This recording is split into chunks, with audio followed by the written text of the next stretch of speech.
and welcome. This is NTA Tuesday Live, and I'm Cyril Stover.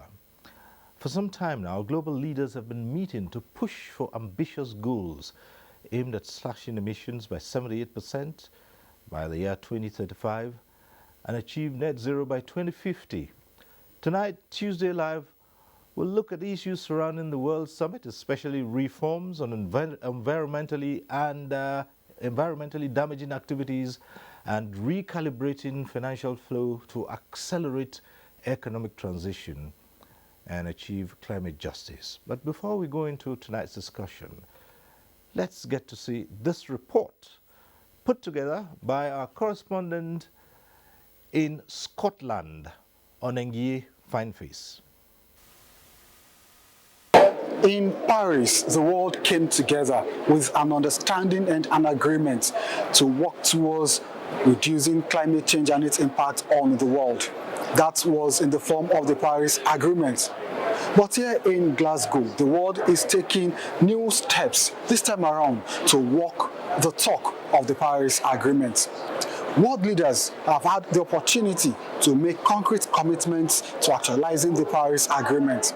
For Africa and other developing countries of the world, one major area of concern and negotiation in Glasgow is the issue of climate financing. The developed world has made a pledge of $1 billion yearly support to developing countries, but that pledge has not been redeemed.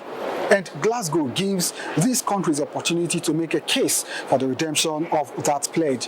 What we are telling them is not just enough you promise. We want to see an action time-lined the releases so that we can mitigate and we can adapt to our new challenges. But we have the opportunity and we have the duty to make this summit the moment when humanity finally began, and I stress began, to defuse that bomb, and to make this the moment when we began irrefutably to turn the tide and to begin the fight back against climate change. Nigeria also has an ambition of reducing its carbon emissions by 2060 in line with its nationally determined contribution to the Paris Agreement. President Muhammadu Buhari made the case at the Leaders Summit, which opened proceedings here in Glasgow. But beyond the conference of leaders, there has been a series of meetings and negotiations and side events where NGOs, individuals, and various countries have been showcasing their capacities and where they need support as far as mitigating climate change and building adaptation, strength, and capacity is concerned. I would like to state that attaining national and global climate change goals will require adequate and sustained technical and financial support to developing countries. In Nigeria, in the area of energy access, Nigeria's commitment to a just transition is reflected in our ambitious energy compact, which includes the government's flagship project to electrify 5 million households and 25 million people using decentralized solar energy solutions. This is a major step towards closing our energy access deficit by 2030. Youth are not left behind. We've had Nigerian youth also here in Glasgow joining the Global Youth Force for climate action. Girls should learn, they should build their capacity and gain more knowledge. They should learn more about this issue. I think the very first most important point is learning about the issue and finding that when you learn about the issue, you then be able to see how you can play a role in either solving the issue or contributing to the issue. From Red Plus to New Map to Gender Action Plan, Nigeria has shown its commitment in different ways at COP26. Some states too had representatives come to showcase what they can do and the kind of support they need to help them meet up their climate adaptation plans. a COP26 that is taking place right here in Glasgow, Scotland, as an opportunity for Kano State to get those investments down to our state, and also to network with a lot of partners, with a lot of stakeholders in the area of environment. So far, conversations are still on, negotiations are still on, and commitments are still being made by various parties to the Paris Agreement. And of course, at the end of this whole conference, the world is expecting to see action and more action away from the rhetoric of the past towards achieving a sustainable future, bearing in mind the overall target of net zero carbon emission by 2050. From Glasgow, Scotland, on NTA Fine Face. All right, and that report sets the tone for tonight's discussion. Let's start off by introducing our guests to you. I'd like to welcome to this program Dr. John Osonwa. He's an expert and analyst on climate change, environment, and renewable energy. Dr. Osonwa, thanks for joining us. It's a pleasure to be here. Thank you. We're also joined tonight by Dr. Yahya Saleh Ibrahim. He's Director, Center for Energy and Environmental Strategy Research, Kaduna State University. He joins us from our Kaduna Network Center. Thanks for being with us tonight. Thank you, sir, and thank you all. Okay. Let me also welcome to this program Professor Emmanuel Ladipo. He's a climatologist and also a negotiator for Nigeria at previous UN climate summits. He joins us from Lagos via Zoom. Thanks for being here with us, Professor.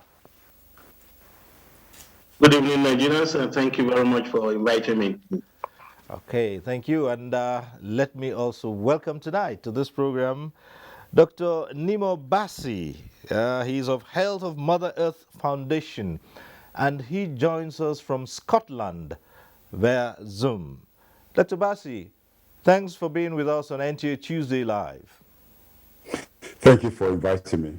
Right, thank you very much. And well, as we always do on this program, we acquaint you with the procedure at an appropriate time. You'll get to know when it's time. You can get to be part of the discussion in the studio.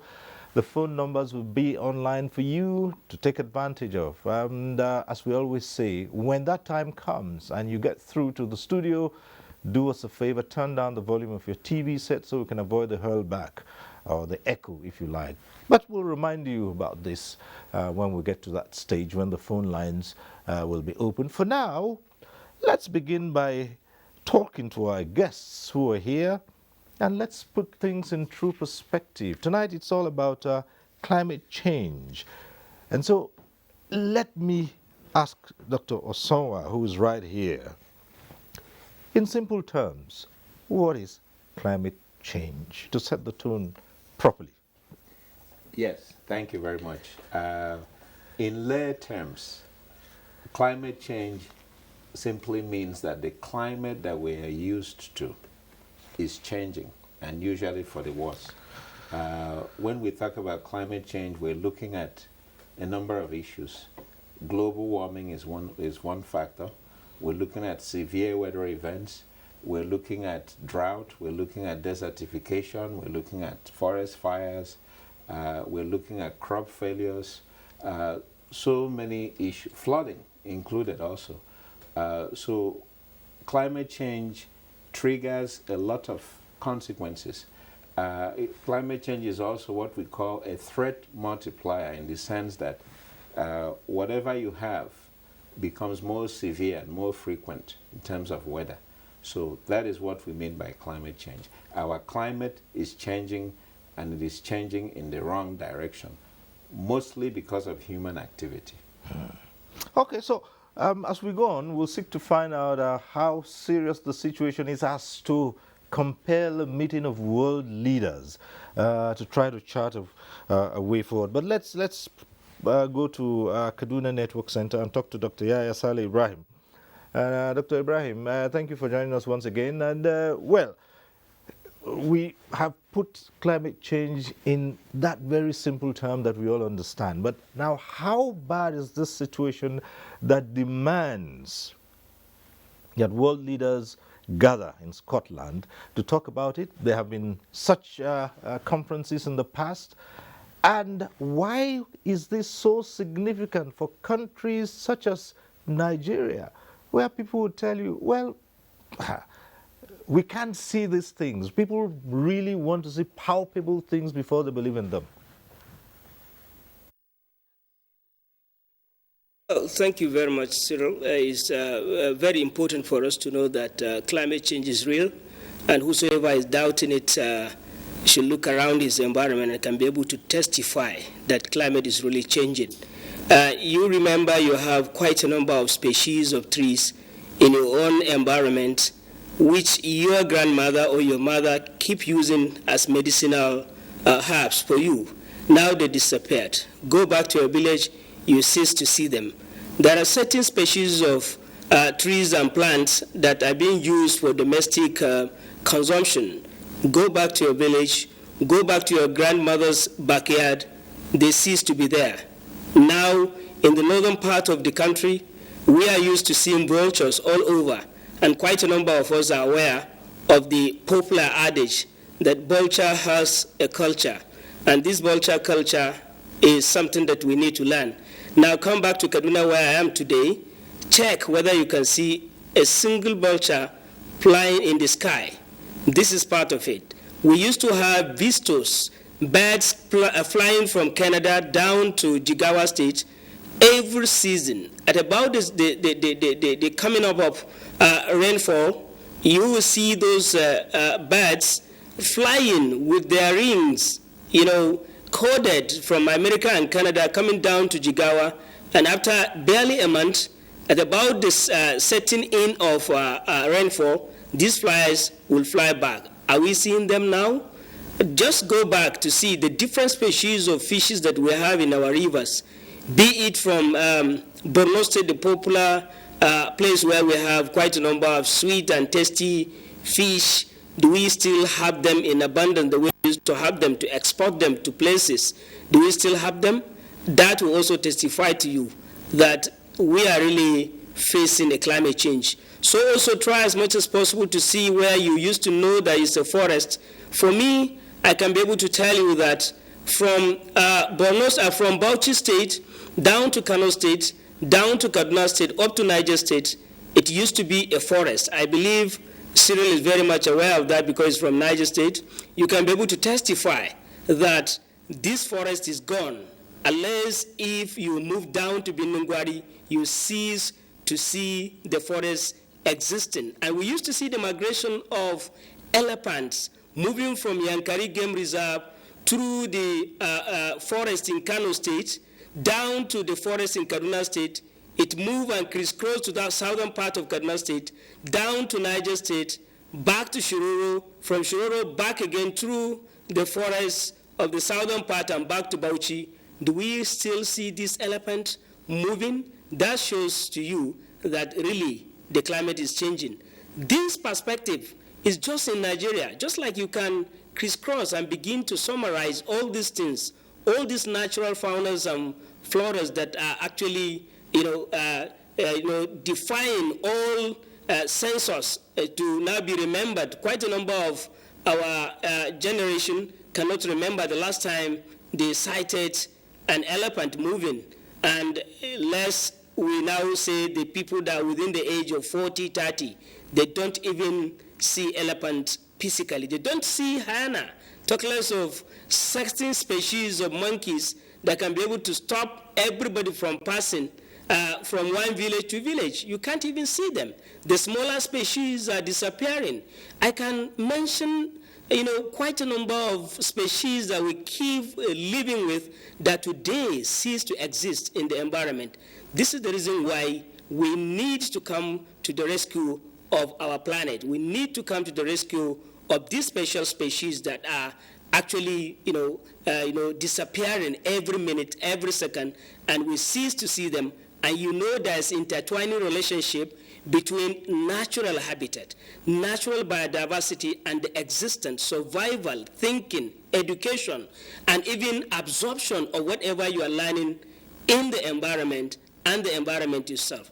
By the time you have a dry school, a school put in place where there are no trees, no water, be rest assured, check the students that are residing in a school where all these things exist and compare the ability to absorb, not to have the natural genius, to have the natural ability to be able to have the capacity to remember, but just to remember. If you have somebody that is in a school that is green, is having water around it, compared with the person that is in a school that is dry, deserted, and then get the level of absorption, you will see that it is zero. Take your small child to a place where there's water and then there's grasses. Check, do this test for yourself. You will see whether the child is going to the water or is going to the grass. Where there's no water, there's grass, see where the child is going to go. If you're in a dry place, he's definitely going to that natural area where this thing exists. Very interesting links, and I suppose we'll get more of this and look at so many reasons why this is happening across. And Dr. Osama here has said to a large extent the activities of humans, man is doing a lot to destroy the natural habitat and destroy everything, the environment. But let's go on to Professor Emmanuel Ladipo, who joins us via Zoom from Lagos. He's a climatologist. And again, this is taking it to the simple level. Prof, just tell us, what are these things? Now, we've heard that, plants, animal life, they're disappearing. And we've heard also that some of these things are happening as a result of the activities of man. But give us the causes of this. Apart from man, what else? Are these things beyond the control of man? What are the other factors that are not man's issue? Thank you very much. I think good evening again. It's been really wonderful to try to put a very complex issue into simple language that people can understand. And one of the things maybe we need to do is to accept that at the beginning, what we are talking about now is what I personally love to call climate crisis. That is a crisis in a system that normally changes from time to time on its own. What is being accentuated is being exaggerated by human activities. I call it crisis because if you, in Abuja today, I came into Abuja today and it rained so heavily in some parts of Abuja, not in every part. And this is November 9. On the average, by this time of the year, if it will rain at all, one does not expect a heavy rainfall to occur at this time. This is the type of thing we are talking about when we talk about extreme events. If people, for instance, those who maybe want to harvest beans and all the rest, are caught in this type of rainfall today, they may have their crops destroyed because this is not the time you expect this type of heavy rainfall. So what we are witnessing is that within the normal system of the climate itself, which constitutes a major component of our existence, that changes over long periods of time to time, from very cold to very warm conditions, we are now having a rapid motion.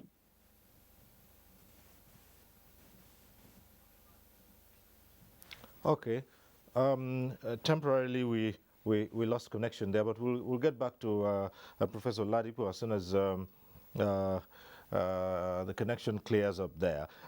Let's quickly go over to Scotland and join Dr. Bassi. Right.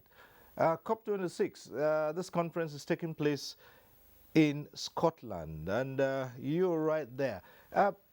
First, it is assumed that most of the countries that are responsible for huge carbon emissions, in other words, the big emitters and polluters, are in the industrialized world, in the West.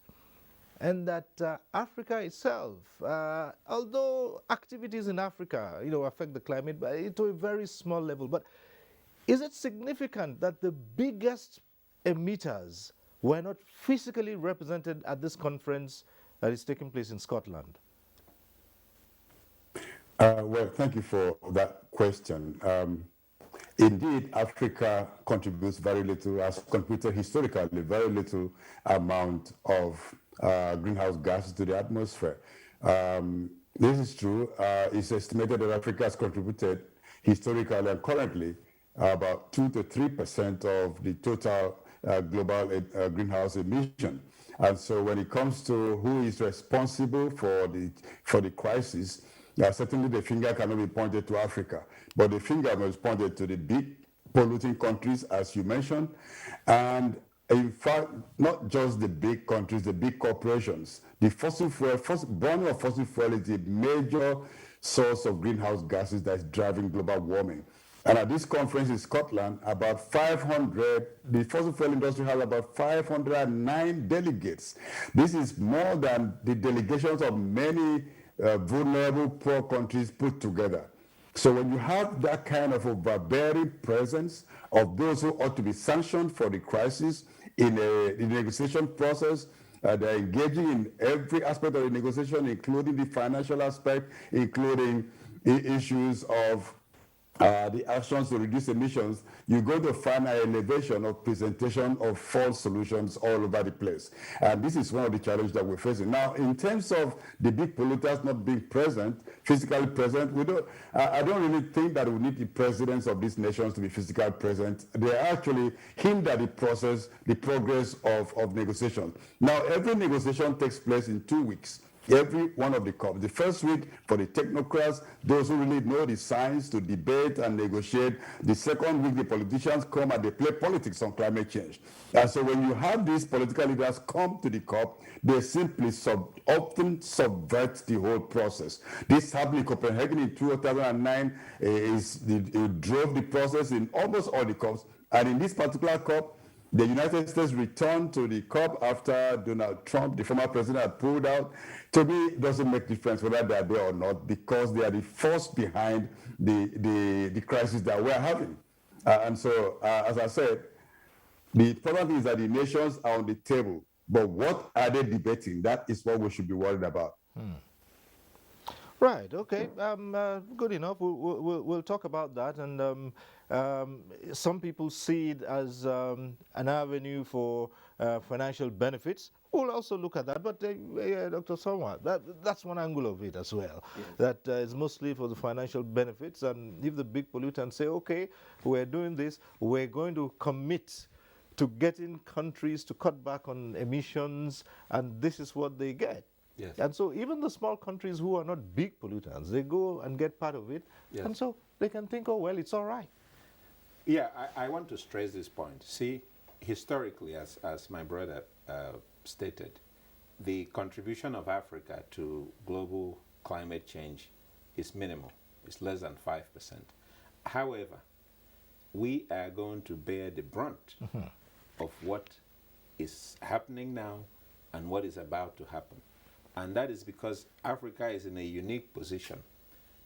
We have a lot of issues that would militate in the direction of severe harm, severe suffering from climate change. And what are some of the issues? The first one is the position of Africa on the map.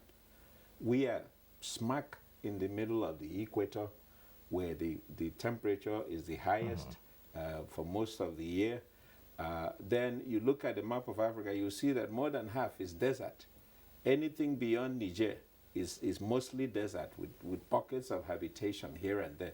So that also adds to the burden that we have. Then you look at the institutional mechanisms to deal with climate change in terms of technology, in terms of knowledge, in terms of financial capacity, in terms of strong political institutions that can leverage action. We are lacking in a lot of these things. So that is why we are very worried, because now you have a situation, if you look at the northern part of Africa, we are facing a climate crisis, climate refugeeism. People are now beginning to migrate southward in search of grass, in search of water, in search of livelihoods. Lake Chad has dried up by more than 90% as we speak in the past 20 years. largely because of climate change and mismanagement of the water system. 30 million people have been displaced. People used to rely on that water source for their livelihood. They are migrating southward. So climate change in Africa is a national security issue, as we are in Nigeria now. It's a food security issue, and it also creates some health challenges for us. So that's why we need to take it seriously. And that's why I applaud Mr. President, our president, for being present, submitting our NDCs, signing some of these commitments and agreements. That is a step in the right direction. What we now need is to bridge the gap we have between ambition and action. And that's what I want to talk about next. Okay, all right, we'll come to that. We'll bridge the gap between ambition and action. Yes. That we haven't seen much of, even from the big countries who have pledged support. Dr.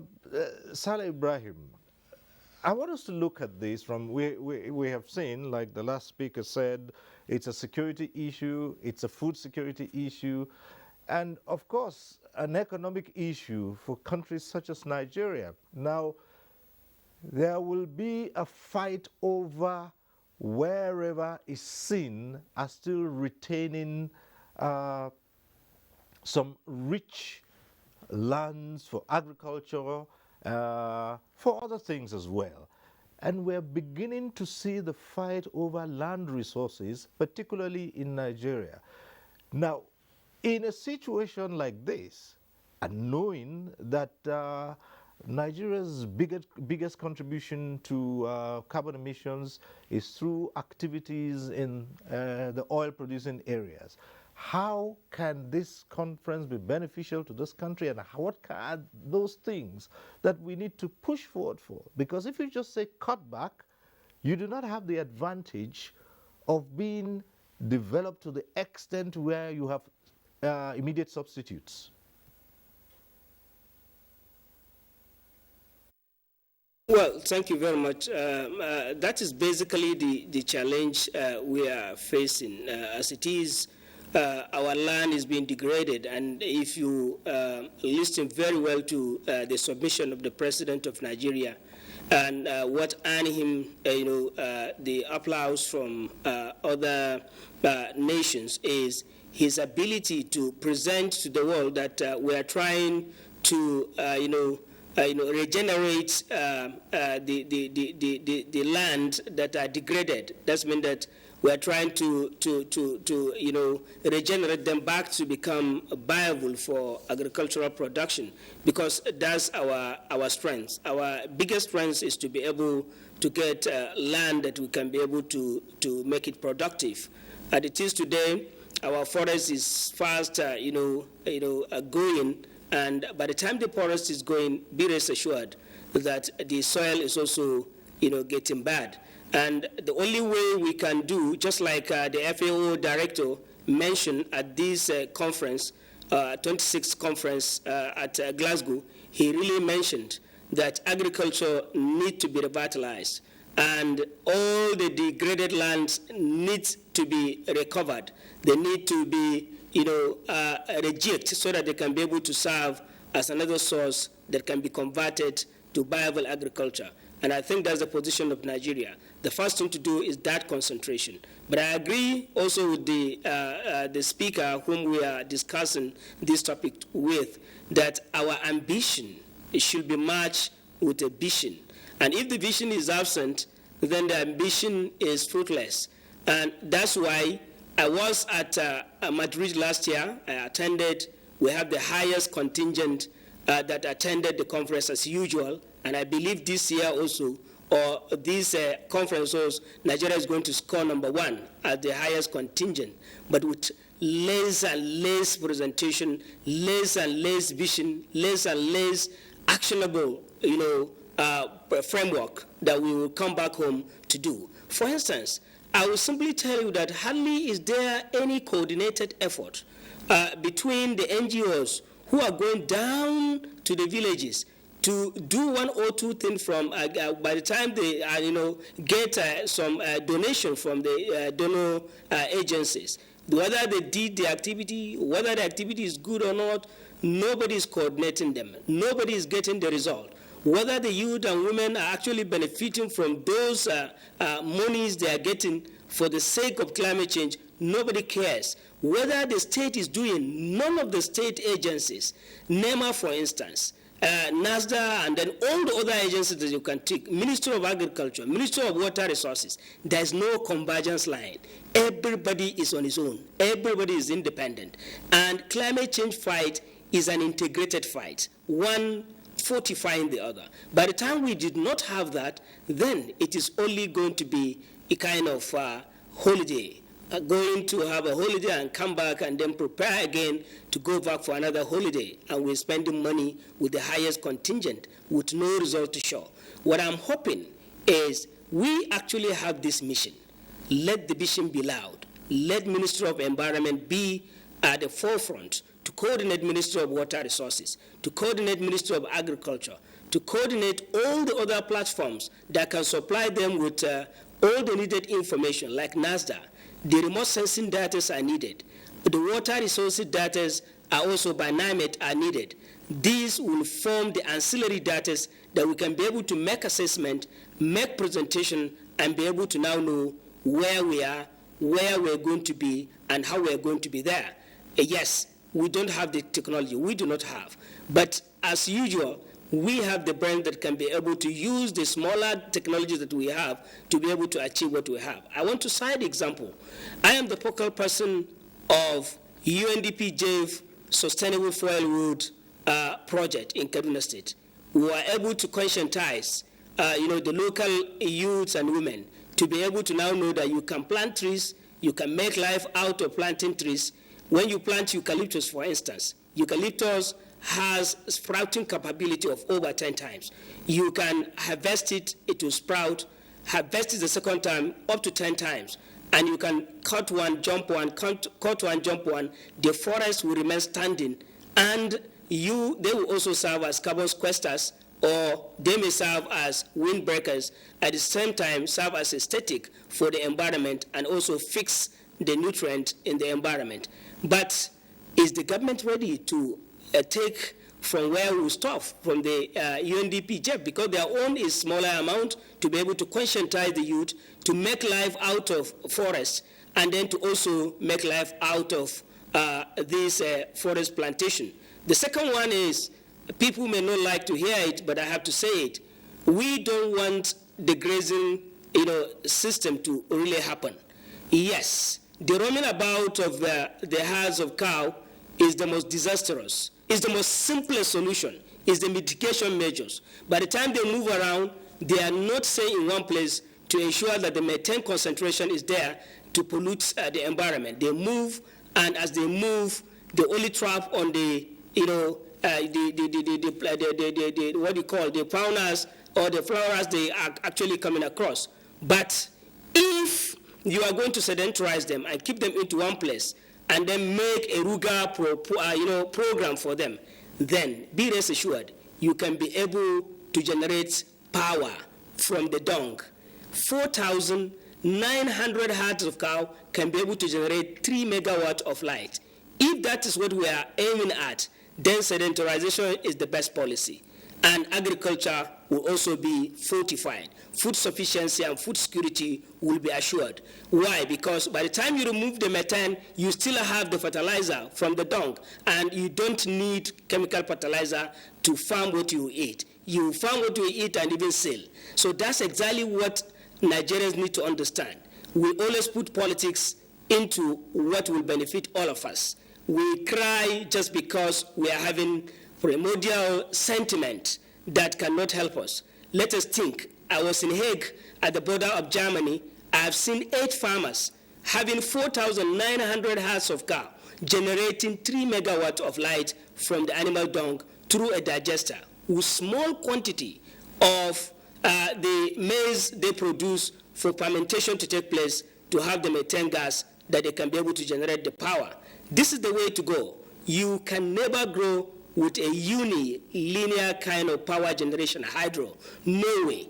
And those who are prophesizing that solar can be the best solution, I am telling you, solar is number 3 solution, but biomethane is number 2 solution to power generation and climate change mitigation measures, if at all the government is. We'll come back to you because you started an interesting angle as talking about energy, and we'll return to you in just a moment. You're the energy and environmental strategy expert here. We'll come back to you on that because it's extremely important. Nigeria's energy needs. This is one area that we're having huge challenges with.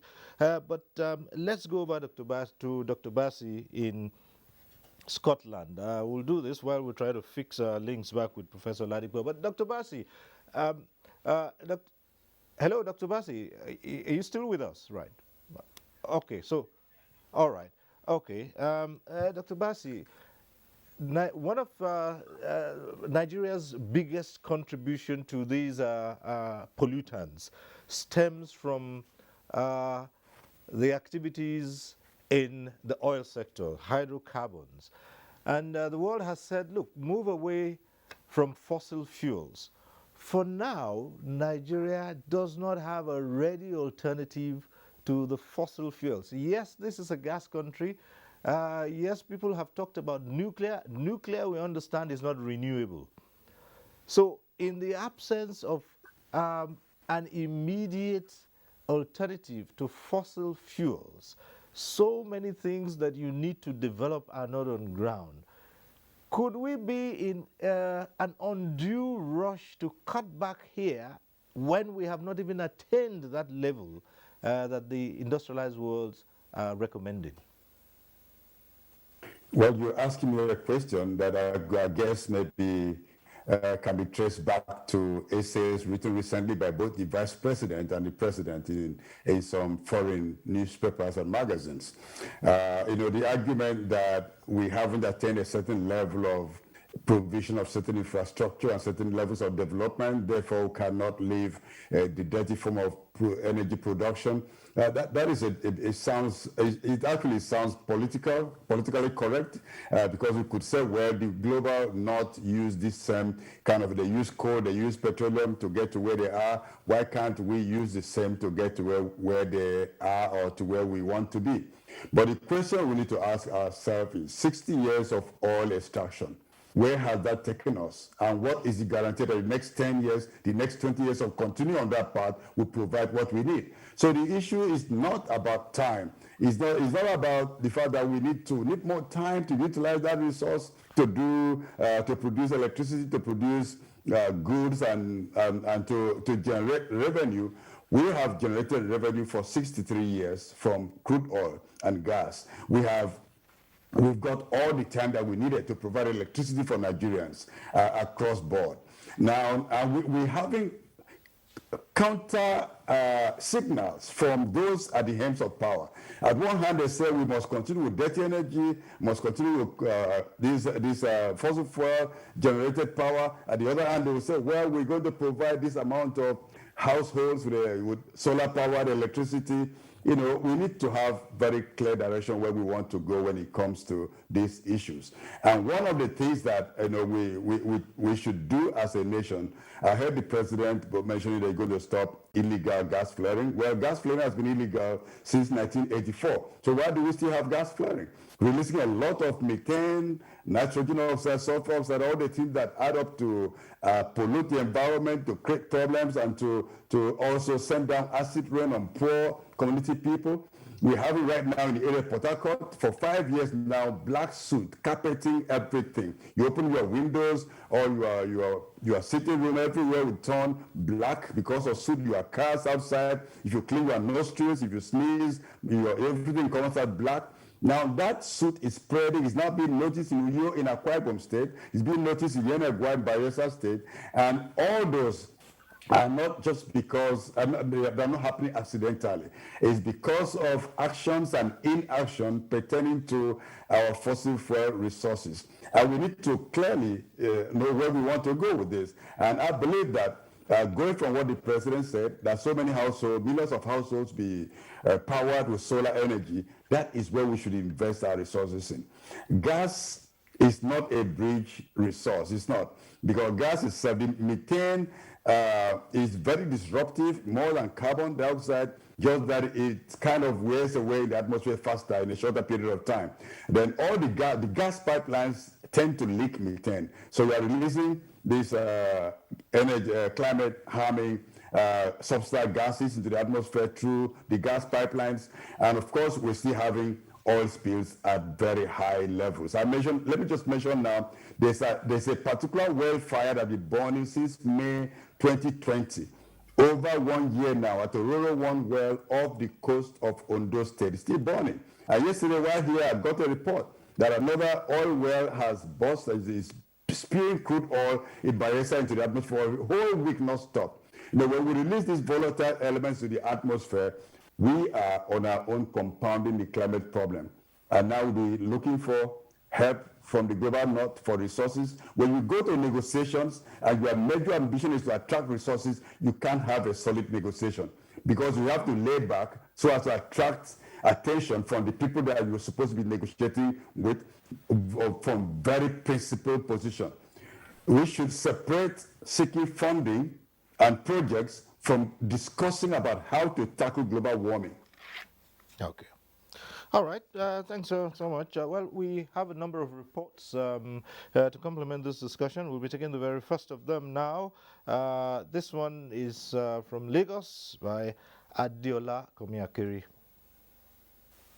Climate change over the years has been a universal issue with the effect taking its toll on nations. This is evident in increased temperature, fire outbreaks, variable rainfall, rising sea levels and flooding. Although Africa emits less than 7% of global emissions, it is worst hit by the effects of climate change. Reports by the IPCC show that coastal communities are most vulnerable to climate change. Lagos State, for instance, with a vast coastline, is already battling rising sea levels compounded by the downside of urban planning that aggravates coastal flooding and erosion. And this is because of, obviously, a consequence of global warming and climate change. And while there's so much little thing that can be done since it is a global phenomenon, it's important that at Lagos State, at least, optimizes, enhances its flooding or its flooding forecast and response system, improved drainage systems. But ultimately, it's about that transformation or transition to a green economy. Targets of the Glasgow Summit, tagged Conference of the Parties, COP26, include climate finance, net zero target by mid-century, building resilient cities and green economy. Nigeria has developed a detailed energy transition plan and roadmap based on data and evidence. How can Lagos, with its rapidly growing population, gridlocks, industrial emissions, and extensive shoreline, with vulnerable communities and investments, explore the summit for adaptation measures and transition into a greener economy? Lagos, as a state and as a city, can only be involved in working towards these global goals if Lagos does so from the understanding of its peculiarity as a low-lying littoral body, which is largely a coastal city with 30% land and 70% water. With the myriad of climate change challenges in Lagos, experts say a clearer and more comprehensive policy and framework geared towards building resilience and adaptive capacity is required. To achieve this and a net zero economy, the insist involves high-level partnership between the government, private sector, and developed nations through climate funding. All right.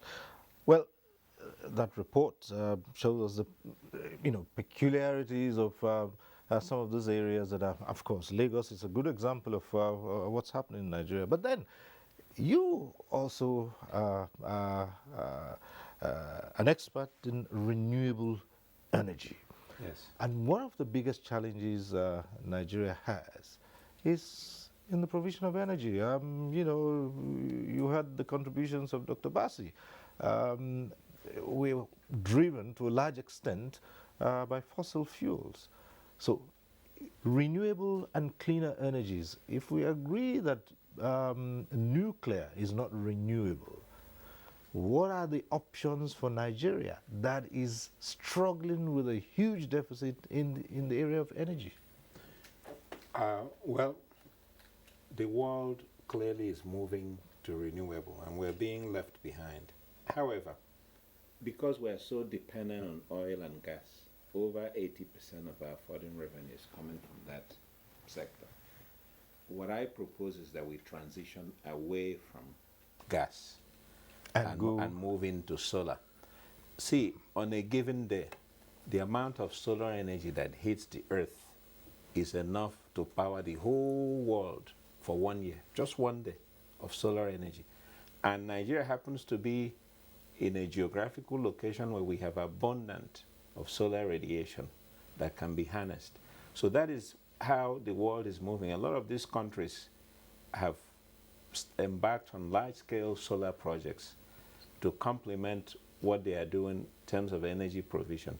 But what we can do in Nigeria, we really have a wonderful opportunity with our gas utilization.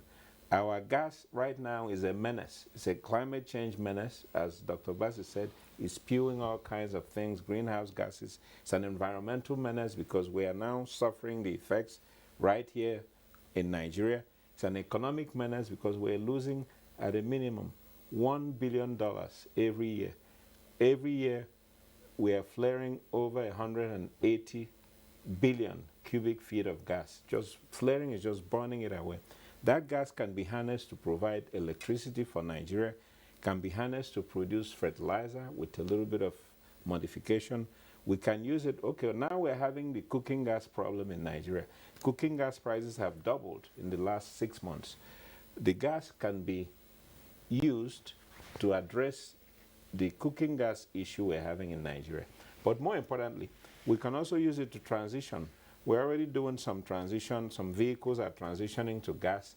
So what we now have as a menace can actually be a blessing. We can generate more revenue, up to 2 billion from what we are flaring.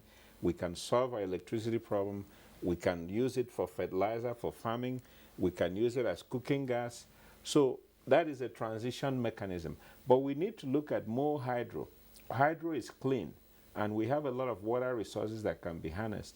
Now technology has advanced to the point where you can even do well, it's a good thing you talked about hydro. Yeah, you talked exactly. You talked about hydro. Yes. Again, if we begin to look at the damage that huge hydro dams cause the environment, including the economic activities of inhabitants of those areas who lose their their source of livelihoods. It depends. How do you balance It depends this? on how it is managed. If you plan a hydro dam properly, you will take cognizance of what is happening. You do an environmental impact assessment, you do a social assessment, you now come up with an optimal project, infrastructure that can provide clean energy for many, many years.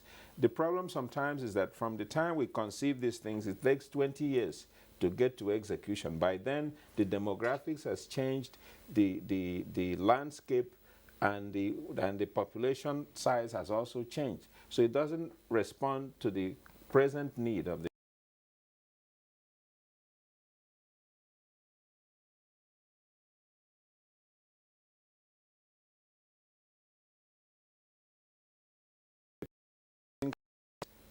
have now developed a vision plan, what they call beyond oil. They are looking, Dubai is doing that, Saudi Arabia is doing that, Norway has been doing that for many, many years.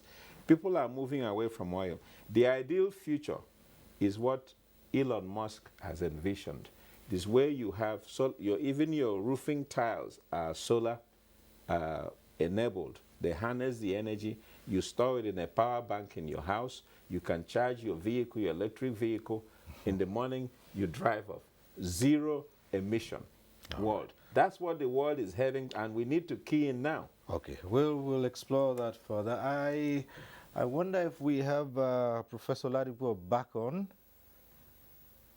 Okay, Professor Ladipo, you can hear me now. Just we have gone to the area of energy, clean energy, and how Nigeria can key into it. And I'm looking at the infrastructure. Does Nigeria have the infrastructure to, within a reasonable period, phase out completely its use of fossil fuels, go for more, for cleaner energy and renewable energy? Thank you. I think the challenge is not whether we have the infrastructure. Can you hear me? Hello, can you hear me? Yes, go ahead. Yes. Yes. Like the challenge is not whether we have the infrastructure or not. The challenge is the determination, the focus that we must have it. If we claim that we don't have, we will never have. But I believe that if we are determined with what we have on the ground in the energy transition program, in the national policy on climate change, in the national program on climate change, in the national policy on environment, if all this can be put together in an integrated manner with all the other sectoral plans that have been developed for Nigeria's nationally determined contribution, then the issue of what infrastructure do we need to be able to actualize this, to make them, to drive us towards the net zero emission policy that the whole world is looking at. I think that's what is important. We may not have the infrastructure, but we can have the infrastructure if we are determined to do it. And I think one of the best ways is what people have been talking about now. There's no way we can continue to say we depend on fossil fuel and we cannot really let our economy go without the fossil fuel. The world is moving away, whether we like it or not. A time will come that people will not even need the fossil fuel anymore. What do? Do we have to wait till that time? No. The answer is let's try to see that we can move forward in a very sustainable manner, not really looking at rapid change. Nobody is asking us to cut fossil fuel within 2 or 3 years and then no, but start a process that will make the transition of moving from fossil fuel within the next 20, 30 years to other means of energy that can help the nation to move its economy forward. Develop in a way and manner that is sustainable, in which case we will be contributing to what the world expects Nigeria, a big nation in Africa, to contribute to the global effort to stabilize climate, and at the same time, we will be developing our economy to move in the right path, that we will be able to compete effectively. I think that's what we are lacking in Nigeria. We are not able to compete. Even when we are doing the fossil fuel, we are not refining, we are not doing anything, so we are not competing. So we have to determine what we need, and we have to get it very clear by developing the infrastructure. Look at what America has done. It passed a bill for 1.7 trillion for infrastructure development. Nigeria needs something like that. What do we need? What type of infrastructure do we need? And how do we get it moving? So I think we can do it, and we need to do it. Otherwise, we'll be left behind. And when the time comes when nobody's using our fossil fuel, then what do we go to? I want to sound the issue of the dams, the hydro dams. They are renewable, yes, but they are extremely vulnerable to climate change as well, in the sense that if the rainfall is either too extreme or is completely reduced, your hydropower capacity can be completely knocked out. So it is also an area that we have to look at, and if we are doing Mambila Plateau and net rest, we have to really build the factor of the climatic variability into it so that we do not have a dam that cannot produce what we are looking for. I think this is my contribution for now. All right, thank you very, very much, Prof. We also have another report. This one is from Kano, and it's by Aminu Umar. The issue of global warming is no more a matter of doubt. Its evidence is everywhere. In this part of the country, flooding, unpredictable rain pattern, and other climatic conditions are enough to clear the doubt. Indiscriminate felling of trees, urbanization, population and industrial growth, which cause massive expansion, are the key challenges that ignite emissions of carbon to the atmosphere. Kano, as the state with highest population in the country, is characterized by this. In the city alone, there are more than 600,000 tricycles that ply the city's roads, apart from other vehicles and industries that emit to atmosphere. According to a climate scientist, there is need for plans that will promote green habit for low emission, which is not without cost. So if we are really moving towards this direction, it means that from now on, the new businesses that will be striving will have to be green in nature. So what it means is that the youths and the teeming population will have to begin to develop skills around green businesses, green initiatives, green innovation that will meet up the target. Understanding the severity of the situation, Kano State Government has established a climate agency with pollution control bill before the State Assembly, apart from restoration of tree planting campaign aimed at neutralizing the carbon emissions. People are cutting trees illegally, felling them. If you go to farmland, you will see people are not maintaining trees in their farm. So government is going to make it a law that anybody who fell one should plant 10, if possible with a fine. The state has also formed a committee of experts saddled with responsibility of identifying the level of pollution in Kano. All right, let's go over to Kaduna and put this to Dr. Saleh Ibrahim. Well, earlier on you talked about what you advising young people to do with, for instance, the eucalyptus tree and all that. And it reminds me of, can I call it an annual ritual this time around? When just about the only enlightenment campaigns we hear about protecting the environment has to do with tree planting. We go, we celebrate, we do the symbolic planting, and the next year we don't even find out what has happened to those symbolic trees we planted, and the ritual is performed the next year, and it goes on and on. How beneficial have these annual rituals been to stemming one, desert encroachment, desertification, and even providing economic trees?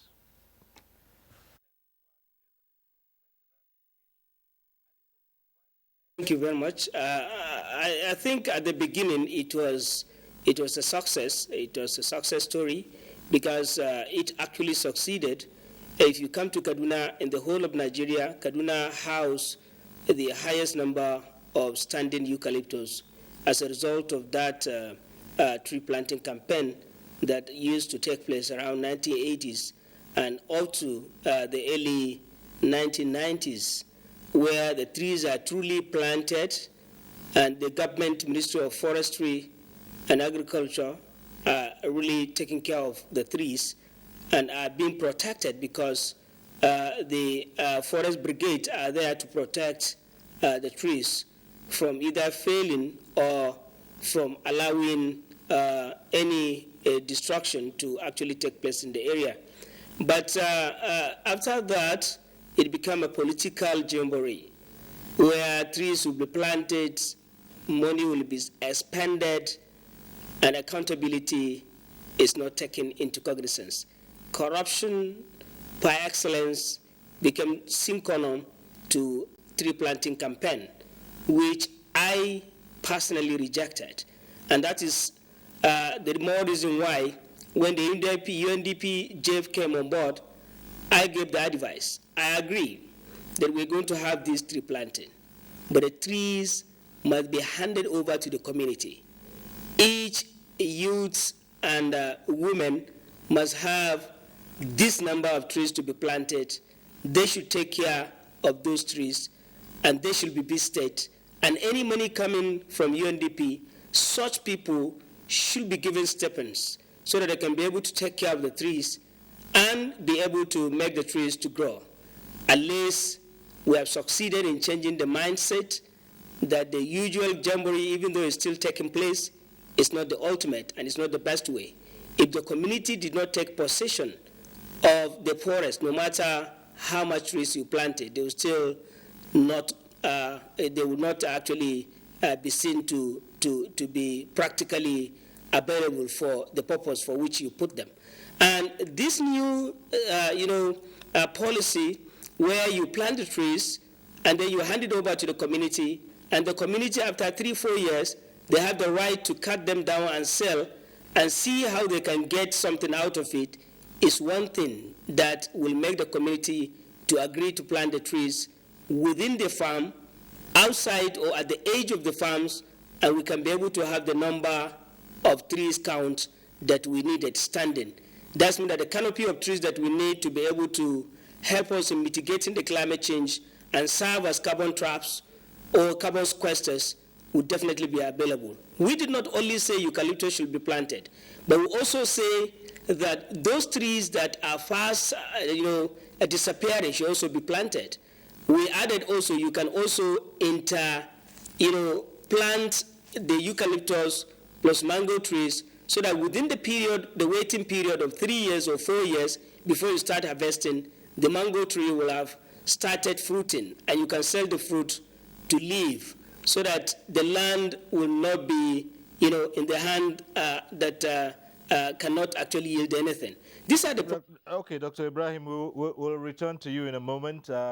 At this point in time, we'll take a short break. Stay with us on NTA Tuesday Live. When we return for the next segment, the phone lines will be open, and that means you can get to be part of the discussion. Of course, we'll remind you of the conditions at that time. Stay with us on NTA Tuesday Live.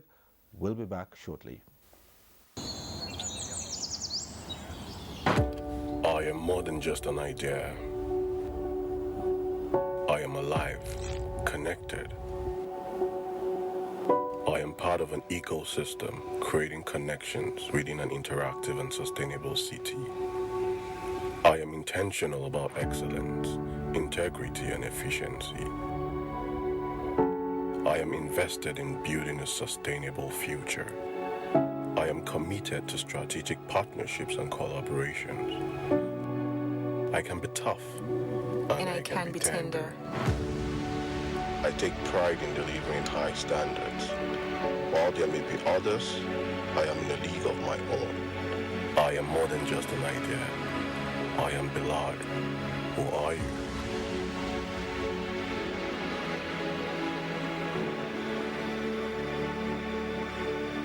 Nigerian youths are about the greatest assets the country has at the moment. It is therefore not surprising that the administration of President Muhammadu Buhari is strategically responding to the yearnings of the youth through multiple projects and programs. Youth Entrepreneurship Support Years by Bank of Industry, the Youth Investment Fund by the CBN, and several other conditional cash transfer programs. Recruitment of 774,000 social workers, majority of whom are youths, and so many other projects that are beneficial to youths directly or indirectly. If the administration can do all this, definitely with a degree of patience and time, it can achieve more. Nigerian youths must come together to say no to terrorism, no to vandalism, and no to all disruptive tendencies. Hashtag Youth for Greater Nigeria. Pacifying the youths, unifying the nation.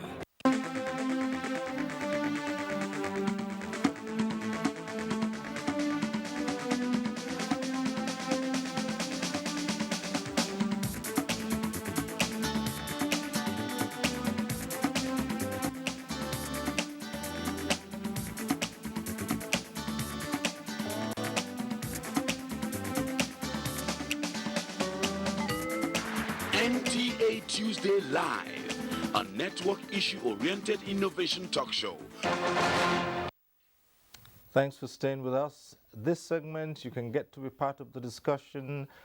Let's remind you that the numbers will be on the screen. You take advantage of those numbers. When you do call in and your call gets through, when it is passed to the studio, do us a favor, turn down the volume of your TV set. That's the way to avoid the echo or the hurlback.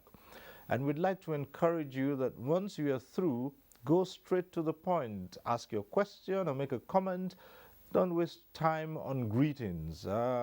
Sometimes the connections can be erratic. So it's better to just go straight to the point, ask your question or make a comment.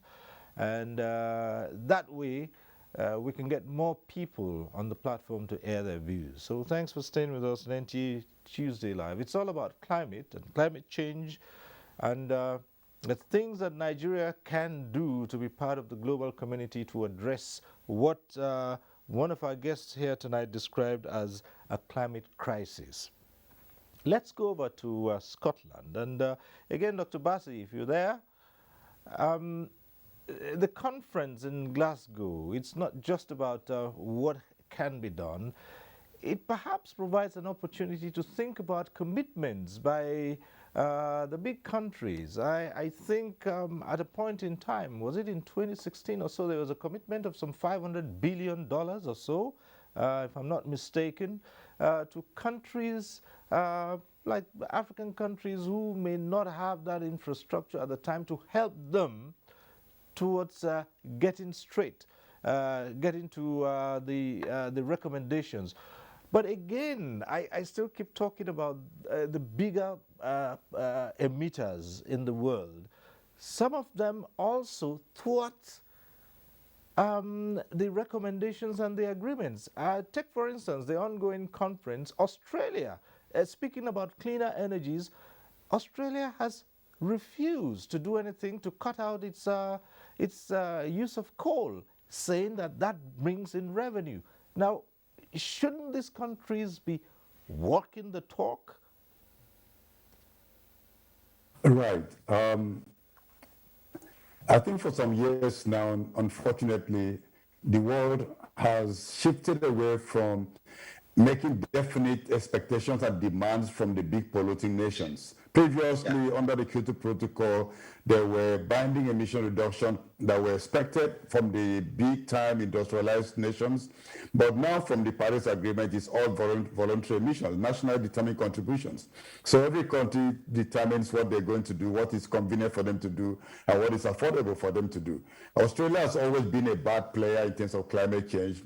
Australia, the United States, Japan, and previous, we used to have others also playing the bad guys. And so it's not surprising at all that the government of Australia is not stepping forward to show leadership in terms of climate action. And as I said, some years back in the Paris Agreement, it was agreed that from 2020, the industrialized nation would provide $100 billion US to less endowed nations every year towards their mitigation needs. But now I think that deadline has been shifted to 2025, again, maybe because they think that is far away, just around the corner. We do know that $100 billion is not sufficient at all to meet the needs of countries who are already suffering the impacts of global warming. In 2019, a country like Mozambique suffered from just one cyclone, a loss of over $1 billion US, one nation, one cyclone. Over 1,000 lives were lost in one cyclone early 2019. And they had a similar cyclone earlier this year, but with less damage. But so the amount was just a token. It wasn't as if it was calculated based on anything. Hurricanes in the United States wreak havoc of more than $100 billion in 1 year. And so they do know that the $100 billion is just a token, but instead of providing even that small amount of money, they are busy trying to make it appear like come true to these nations as loans, as grants, and not anything additional. They're just double counting and backward counting and just doing whatever they can to avoid assisting nations, whereas they are the cause, the drivers of the problem. This is why this conference of parties negotiation is very, very, always very disappointing to some of us. Civil society groups spend more time discussing on the outside spaces. And if you remember, in 2019, after the failure of Copenhagen at COP15, the world met in Bolivia. Within 2 days, peoples of various nations were able to draw up very clear path of action that could be taken to tackle global warming. The global north, the industrialized nation, spend up to $2 trillion US every year in warfare, reducing the capacity of nations to withstand the impacts of global warming, causing destruction, causing all kinds of problems. At the same time, they cannot find $100 billion to support poor and vulnerable nations to survive a problem they themselves have created. So it's a very unequal world. And we have to look them in the face and tell them this, that they can't, this is a global problem, not a national problem. It's not about how powerful you are. When the storms come like we saw this year in Europe, the fires in America, the problems in Australia, no country is really ready to withstand extreme weather events. So we have to find a way to come together and really take action in a way that is realizes that the peace problem, we're all on this planet together, we're in the same boat, and we have to all do our own fair share. All right. Okay, thank you. The lines are open and calls are beginning to come in at this point. Well, we had just a first caller. We'll keep trying and see if we can get one or two opinions from those who call in to be part of this discussion. So let me come to Dr. Osonwa. Earlier on, you said from ambition. Okay, we have Isiaku from Kebbi who's calling in. We'll ask Dr. Sonwa to hold on. Isiaku from Kebbi, go right ahead.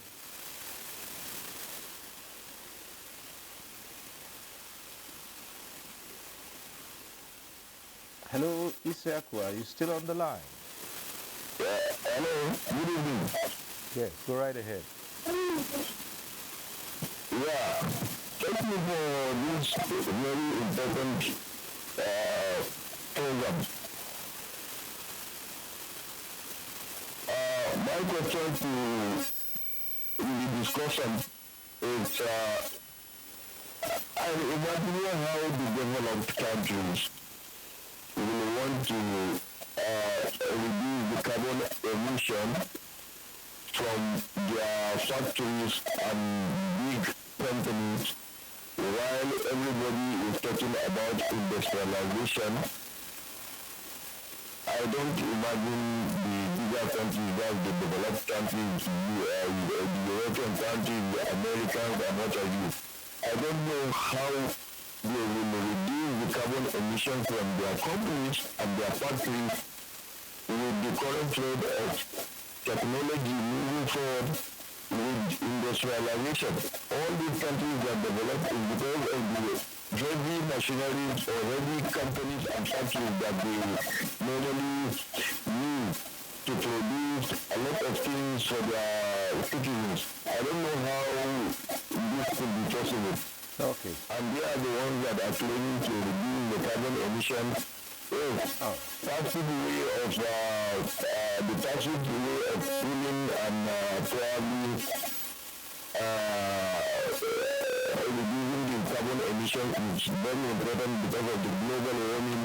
But I don't think the developed countries in this world of being.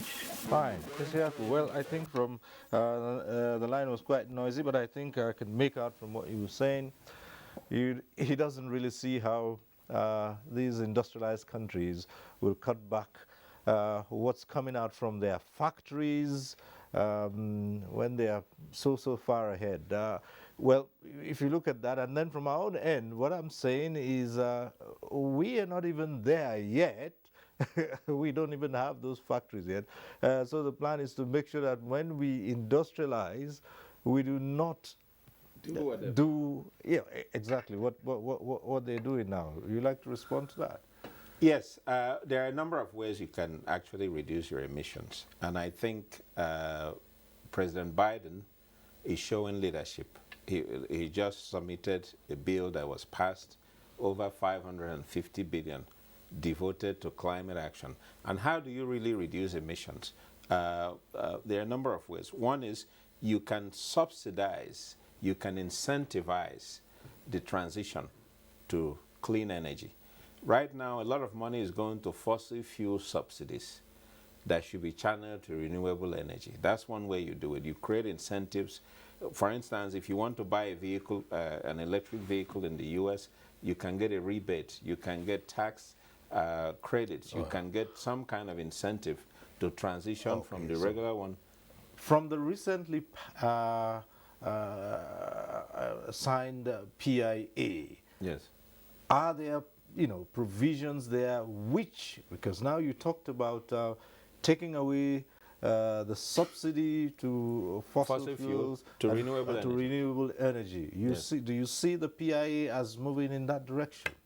Well, I would say that we still have a long way to go. I don't think the PIA was written with climate change in mind. It was written more as a resource management tool.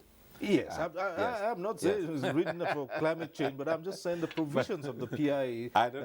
How will that affect? Yes, because particularly the question of subsidies from subsidies to fossil fuels to renewable energy. I didn't see that in the PIA. But let me say this: there are a number of specific things Nigeria can do.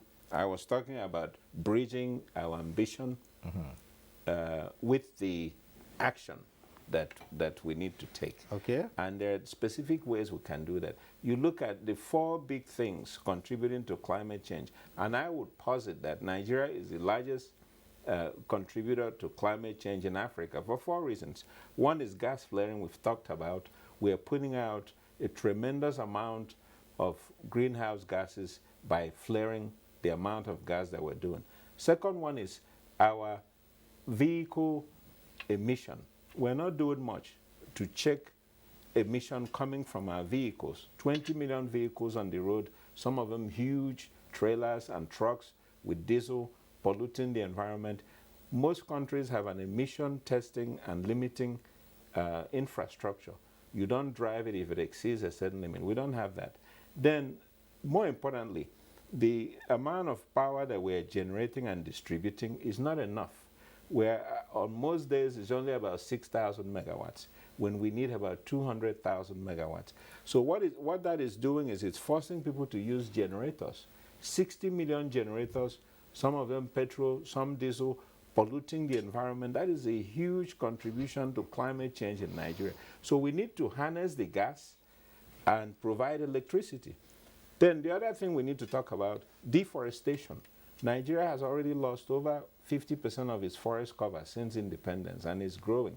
We have a net loss of about 300 hectares for every 1,000 hectares that we have. That's from Ministry of Environment. We have a net loss. Now, we have the Great Green Wall Project, fantastic project. They just got $19 billion to fund that project from this Glasgow conference. But the problem is, the Great Green Wall, if you measure the land mass that it covers in Nigeria, it's only 2% of Nigerian land mass. You need a massive reforestation project in Nigeria. And we have our youth corps members, over 1 million of them each year. I think they should be planting trees as a condition of service. We can have 100 million trees per year just from youth corps people. The people getting stipend from government, they should be deployed to plant trees so that we can cover the northern part of the country, cover some of the shorelines to create embankment. That's what we need to do. Okay, let's go back to the phone lines. Ahmed from Abuja calling in. Hello.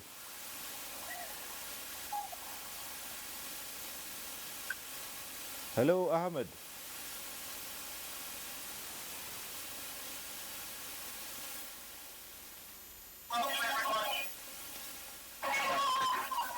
No. Ahmed, we advised at the start of this program that when you get through, you turn down the volume. I could hear the echo, the hurlback from your TV set. So, for those who will be calling in, let's remind you, turn down the volume of your TV set when you get through to the studio. That's the only way to avoid this hurlback or the echo.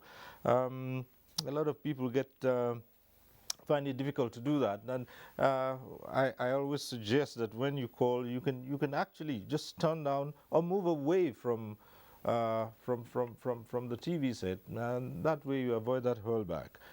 So keep those calls coming, and please observe those little details, and we'll get clear calls coming through.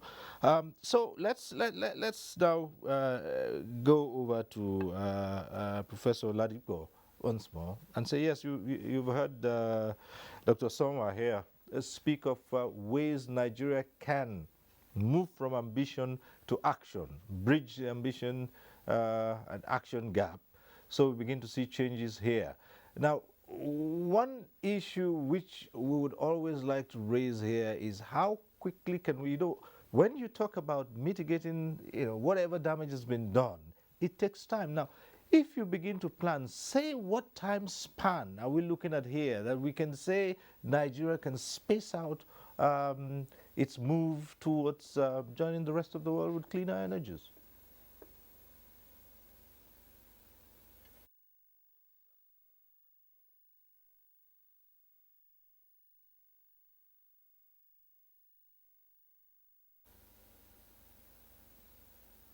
Okay.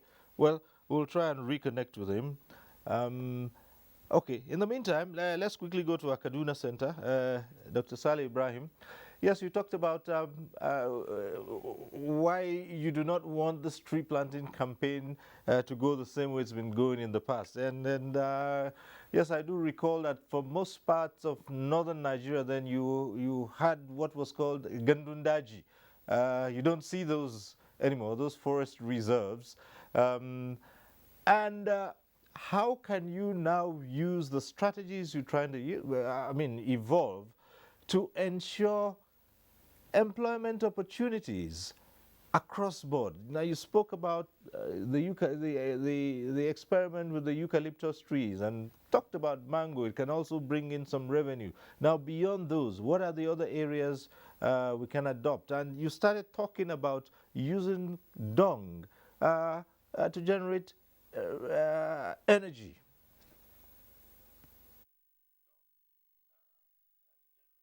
Thank you very much.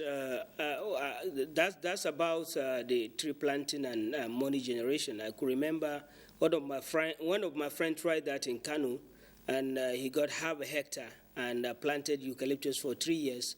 And within the first 3 years, immediately he harvested half of what he actually planted.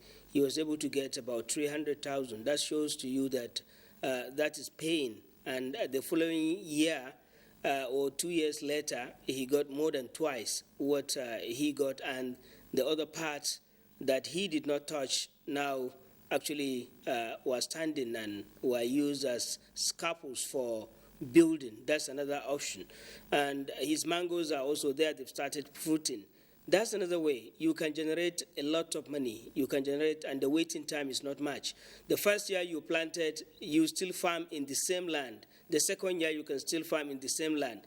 The third year, you can still farm in the same land. That means that the land is not going to be barren. You can still farm and get what you want to farm. After 3 years, you can sell. So you need not to farm because the trees are already tall enough to be able to give you the money you needed. And on the side of the farm, you can be able to still do your normal cropping. That's for that one. On the animal dung, it's very simple.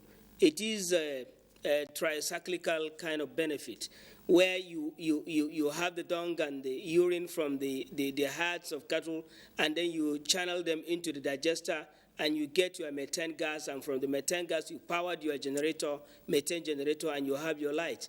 And then the digester will now remove the balance of the phosphate from the fertilizer and part of the urea and ammonia from the dung and the urine of the cow. And you can just take them as fertilizer to your farm.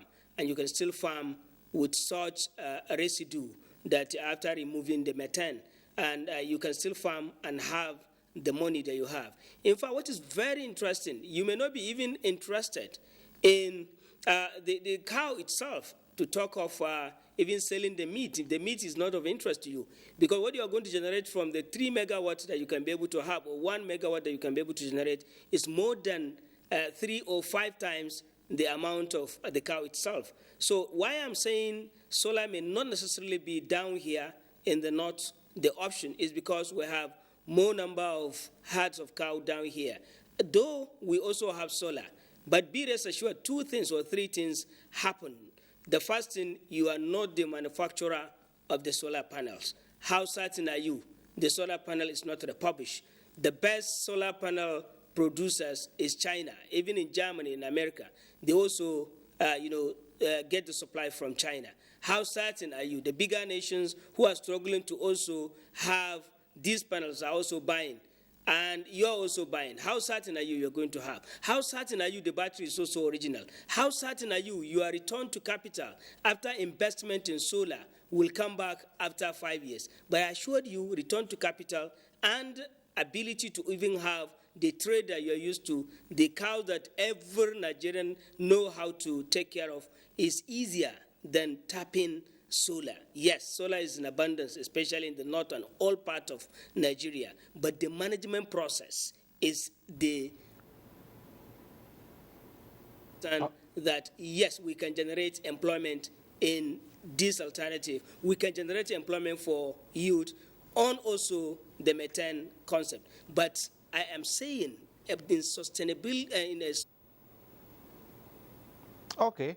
All right, that's part of it. Let's quickly go back to the phones. We have a call coming through now. Ololade, who's calling in from Kwara. Ololade, go ahead. Massive deforestation that is going on every year. Hello, Ololade. So reforestation that people should continue to plant trees. Like for instance, Well, I don't think Ololade is still on the line. the NYCs will be of advantage, and also the Ministry of Environment will also engage the service of partial workers so that we'll be able to plant more trees. So some people are doing for commercial purpose, either for charcoal or for using it as wood for houses. So I'm going to advise that there should be a massive and aggressive program towards it. Thank you very much. Ololade from Kwara. Okay. Well, Ololade, thanks for calling in. I'm not quite sure I got the greater part of your contribution there. For me, the sound level was quite low, and I'm not sure Dr. Soma here also had much of that. No, I think I was talking about trees and charcoal and all that. Right. It goes. It's all about deforestation. Right. We need to do a lot to reforest. Yes, but but here now lies the challenge. Quite a lot of people on the lower rungs of society do not have access to the kinds of energy that we are recommending here. And so there is a heavy reliance on wood for fuel. Yes. And I am looking at a deliberate step towards bringing the people out, because first you have to deal with the attitudes, then you have to make these alternatives which you recommend affordable. Now, already people, families are just aching and living and struggling to keep their head above water. Yeah. And so how is this going to work out? You are the experts in this. Well, there are two things we need to do. The first one I highlighted before. Government needs to harness the gas that we're burning and we're wasting to solve some of these problems. If we harness the gas, government, that's an area where government can subsidize. As I was saying, if you want to transition to clean energy, you have to invest in the transitioning process. And the good thing about all of this is, if you do it right, you can attract foreign funding, not just donor funds. There's something we call the carbon market now, carbon finance, carbon credit. If you structure your project very well and you can quantify the carbon emission that you will save, in this case, from burning wood. The challenge we have with deforestation is three-pronged. The first one is, when you cut down the tree, you lose. In some cases, we burn the forest. Now you're releasing carbon that was trapped. The second thing is you lose your ability to sequester more carbon. Then the other one is you degrade the land, and in some cases, erosion comes in. So it's a big problem. What we need to do, government needs to become very proactive in commercializing the gas that we're burning to help Nigerians. That's one. The second thing is, when we talk about deforestation, we're not really talking about cutting down trees. It is only deforestation when you cut down the tree without replanting, you see. So there must be a net gain. If you're cutting down your trees and you're replanting more, for each tree you plant 2, then we wouldn't have deforestation. We'll have a net gain. So that is the problem we have in Nigeria. People are cutting down these trees, making charcoal, using it for domestic use, but nobody is replanting. And that's where government needs to step in. We can plant so many trees if there is political will to do so. We have what it takes. The ground is fertile. We have rainy season in most parts of Nigeria. We can plant trees. We can use our youth strength to solve a problem that is a menace. And if we do it right, we can attract billions of dollars for planting trees, because that can be quantified, the carbon emission that we will reduce. All right, Dr. Bassi, let me come to you in Scotland there. This is one question many people here have asked, and perhaps when our guests look at it from different angles, we could really see a solution here. Nigeria, we say, is in a hurry to industrialize, to improve on virtually all aspects of the country. Now, how do you balance the desire to quickly industrialize and at the same time reduce the carbon emissions and reduce your carbon footprints? How do you balance that? Because you need to get all the industries working and working quickly too, so you can build the economy, which needs a lot of firming up, and you also need to watch out for the climate. How do you balance this?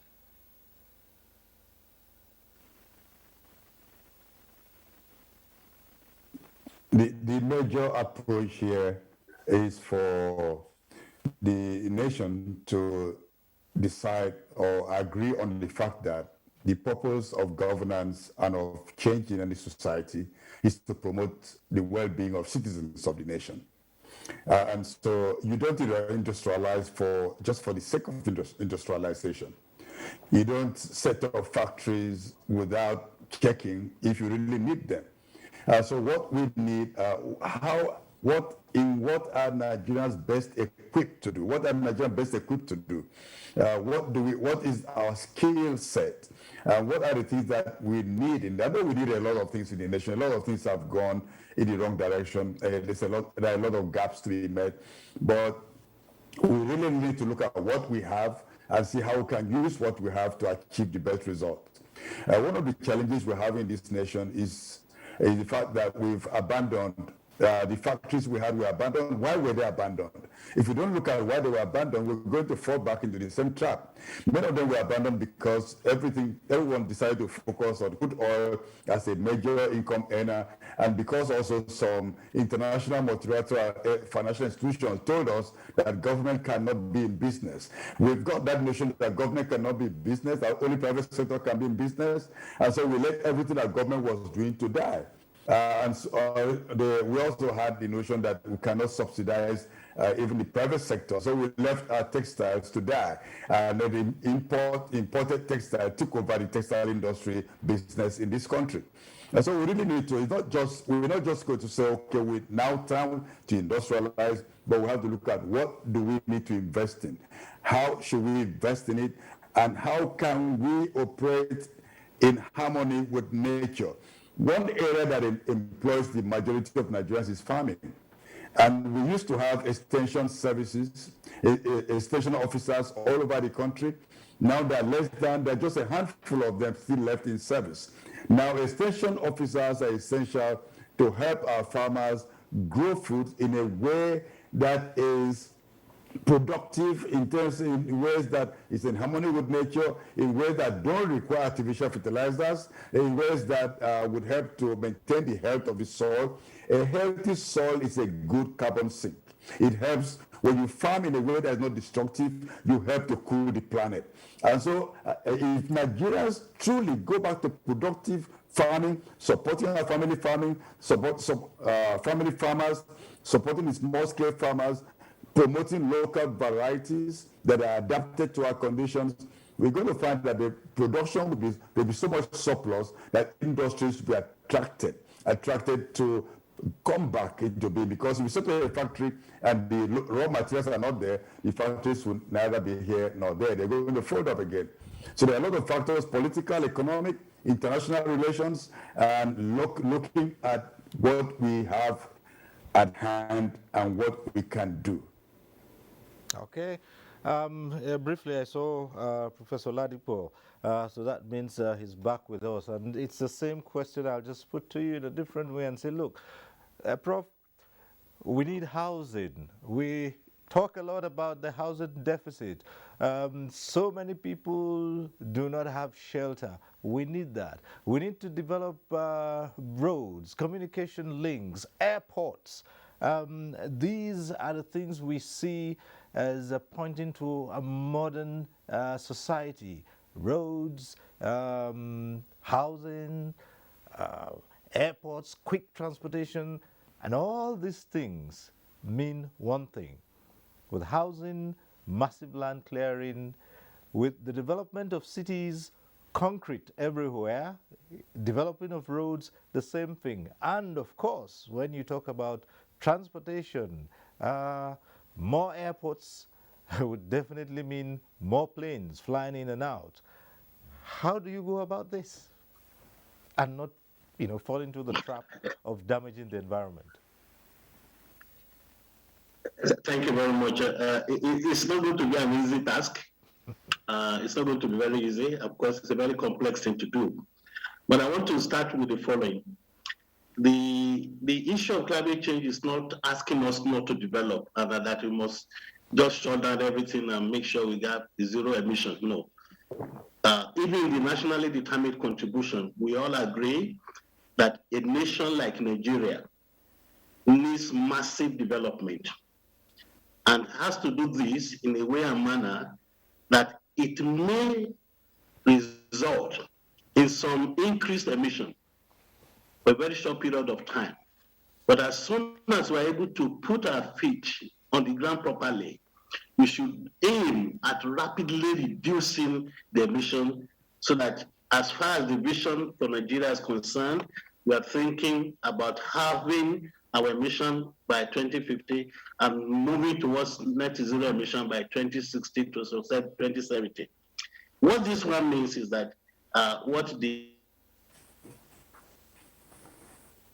Oh dear, we lost that out. Anyway, it's not enough to have the political. It's not enough to have the political commitment. Will, but we must have the political commitment.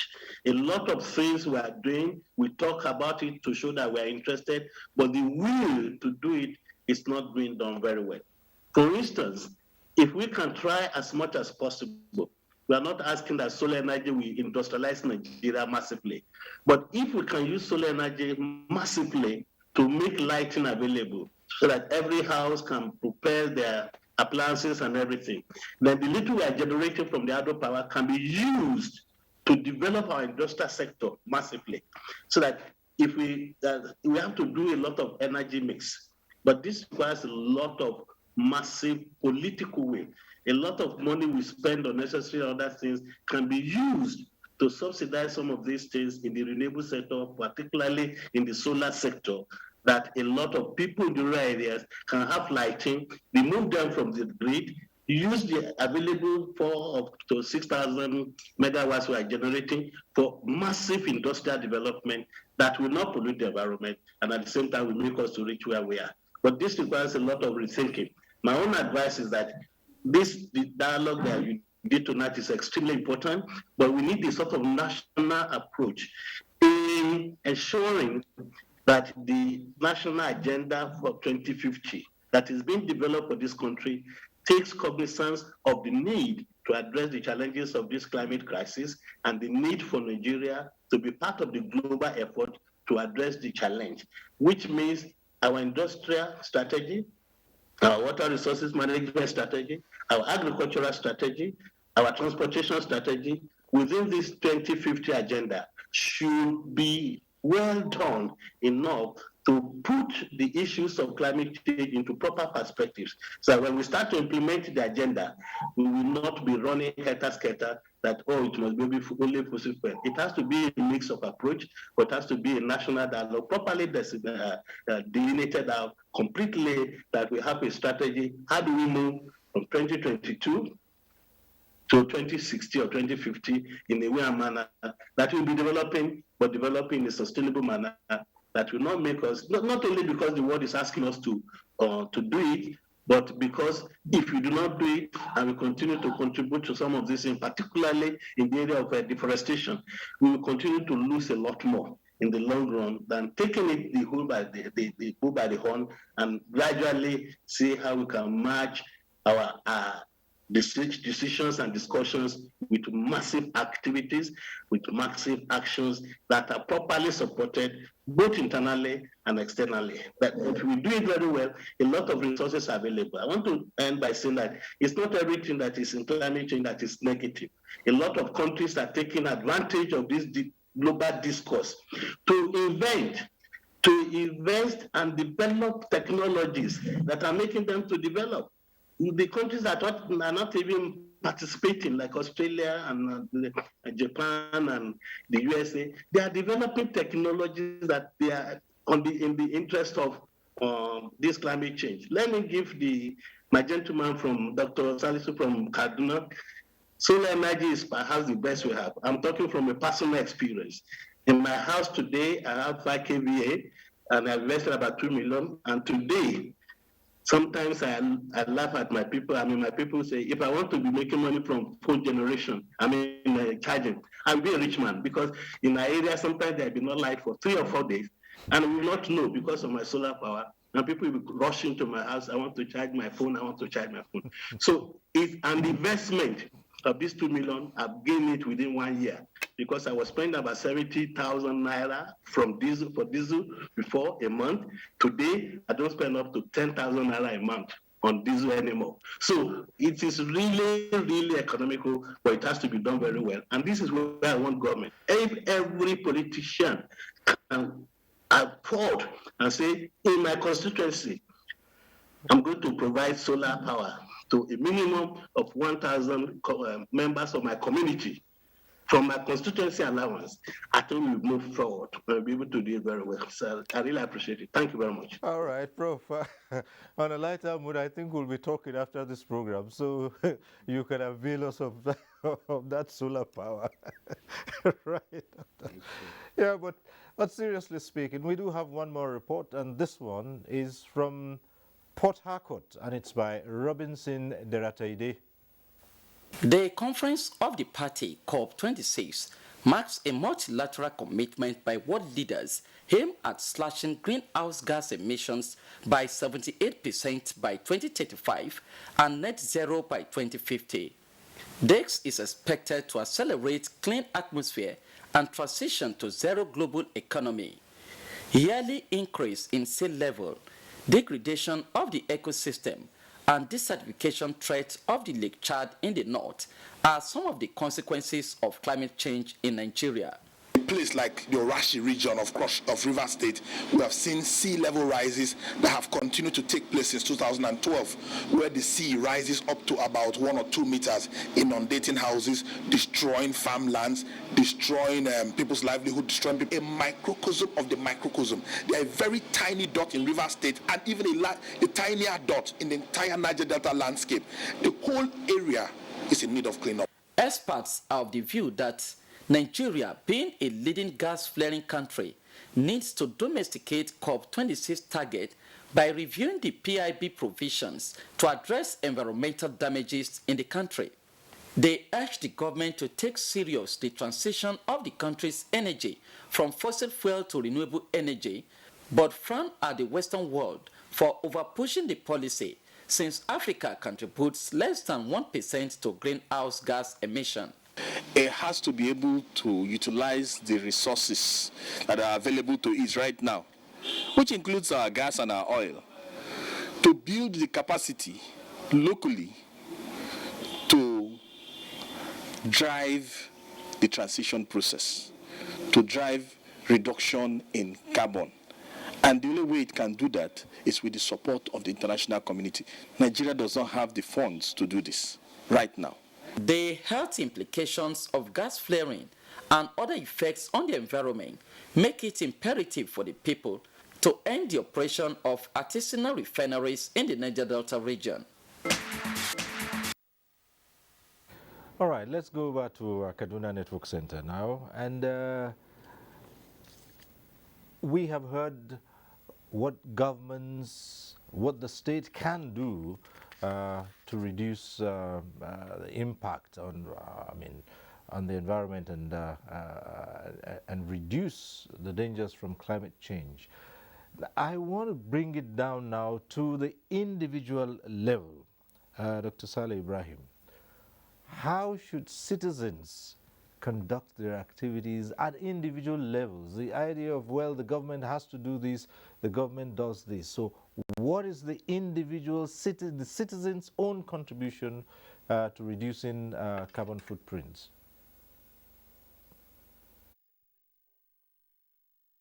Thank you very much. We have to go green. We must develop go green policy where every citizen must accept the go green policy. Go green policy is a policy where you use less contaminant related products, and you just have to accept it because you are part of it.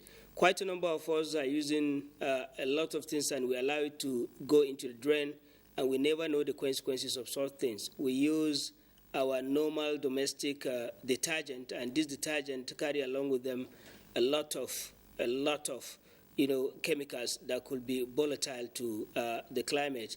In addition to those detergents thrown into the drainages, we also have our bad attitude of going to urinate everywhere, and this urine combined with the detergent and other chemicals within the drain also develop an unsubstantiated, formulation of a chemical you can never define.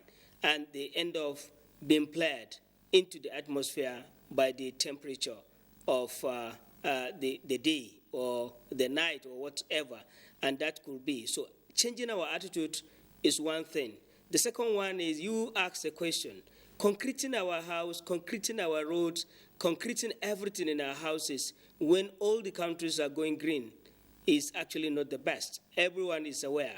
When the sun ray hit the head of your house, it backscatter and then get back to your room again, and you live with it in the night. And then that means that whatever is there also go back to the space. And that is also additional. We need to change our ways of building so that you have spaces that can be able to be green and bare, and then you have to just adhere to the new policy in Kaduna State, for instance. If you're building your house, you must not build the whole land. You must build just 60%, and the balance of the 40% will be for green areas, for your parking areas, and minimum of trees must be planted, 3 of them in your new house. That is the policy. By doing that, you are having carbon sequesters in your house, and then that will help to trap what you are actually emitting from your cars and other domestic generators that you are having. Thirdly, we really need to understand that it is not only, just like my colleague there said, it's not everything that you expect the government to do. You have to desilt all your drainages in frontage of your house, in your business areas. While the government is building these drainages, it is not the duty of the government to desilt them. If somebody did not, then from the green policy, then green tax should be on you. You pay, no matter how small it is. A proverb or an adage says that with droplet of rainfall, an ocean get filled up. So by the time you are collecting those monies, and those monies are going for green, and certain project can be financed by such monies. Some countries have used that. Kenya, for instance, East Africa generally have used green or go green policy, and they were able, on certain day, particularly Thursdays, if you go into the market and you need 2 plastic, 5 plastic, you can only get 1. If you need additional plastic, you need to pay for the second one so that you will not distress the environment. This is the way to go. And then we also need to know that our housing policy should encompass green agriculture. Where you're supposed to be given 100 by 50, you should be given 200 by 200, and you will be told that only 50 by 50 will be the size of your house. The balance, you need to do irrigation inside so that you feed the nation. At the same time, you make the environment green with trees around in your house. Okay, so at this point, we'll go to Dr. Bassi once more. Dr. Bassi, as we wind down this discussion, you see we've gone to the individual level. What can citizens do on their own to help achieve this goal? Very much, but first let me respond to the policy in Kaduna State that the citizens have to desilt drainages that pass by their homes or offices. I think that may not be a very good policy, because if you have industrial drainages, very deep drainage passing in front of their home or office, maybe it would be dangerous for an individual to step into those drainages to try to clean them. So government must have a duty to clean certain kind of drainage. If they are just small gutters, that's fine. But if they are real drainages that are deep and dangerous, and people without any expertise shouldn't go anywhere near them. In fact, they should be covered so that people don't drop things into them anyhow. I thought I should just respond to that. Maybe there are other explanations that the commissioner could not really lay before us at this time. Citizens have a duty. They have duties. Well, there are many things we can do as individuals, already alluded to. We shouldn't, if we should engage in if you want to buy things that are durable. For example, if you shop frequently, why don't you have a bag that you can be using all the time you go to the market or going to shop, rather than depending on single-use plastics? Nigerians are so much addicted to having plastic bags. Somebody buys a loaf of bread that's already inside a plastic, they still want another plastic bag. You buy banana, you want plastic bag. Everything you want plastic bags. One of the most popular things in this country is sachets of water, or what is popularly referred to as pure water. Sachets of water everywhere. These are things that, so all these things put together. That's a big problem. That's a big problem. It's a failure of the system, where we now have to buy water to drink rather than having water in a tap that is supplied from the public sources. But again, Nigerians have to learn not to dump those sachets. People just throw things out of cars, out of their homes, on the street, as if once you drop anything in the public, then you dispose of it. But we need to take care of that, and then we need to keep these things and dispose of them properly, and have designated places where we can safely dispose of them without having to block the drainages and then compound the problems of flooding. Then we should, other things we can do include just reducing waste to the minimum. Use things you can reuse them, and the things that you can recycle them. Recycling can bring about very alternative usage for things that were meant for certain kind of uses before. And then, of course, if the public transportation system, if the railway system works, use the railway rather than driving your private car. These are things we can just change the way we operate, the way we do things, and then we contribute towards solving this global problem. All right. Thank you so very much, Dr. Nimo Bassi of Health of Mother Earth Foundation, who joined us from Scotland via Zoom. We'd like to appreciate you and thank you very much for being part of this discussion. Thank you, Dr. Bassi. Thank you. Thank you. And let me just quickly at this point also go to Professor Emmanuel Ladipo and say thank you very much for being part of this. Well, I know, Prof, you're probably going to be getting a few calls after this.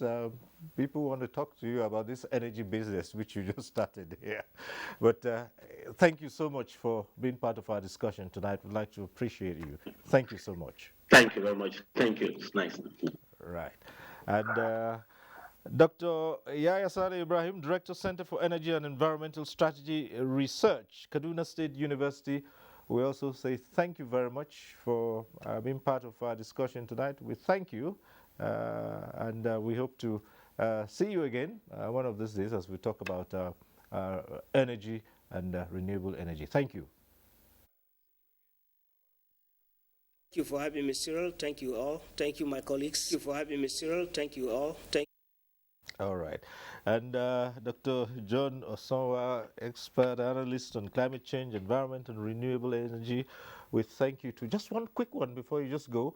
There's such a thing they call vegans, is there? They say it's a personal thing you can use to reduce your carbon footprints, and it means having nothing to do with protein. With exactly. Animal protein. With animal protein. Yes. That means you cut out meat, eggs, okay, cheese, right, milk, Right. All those things gone. And someone asked, You're just eating what will like you be eating?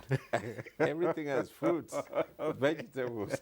All right, thank you. Some people are actually adopting it, and it's helping them a lot. I'm not quite there yet, but okay. So we'd like to thank you for being on this program. Thank you so very much. It's a pleasure. And we hope you come again. I always do. Thank you. Right. And thank you too for being part of our discussion. Next week, we'll be back with NTA Tuesday Live. I'm Cyril Stover. Continue to stay safe.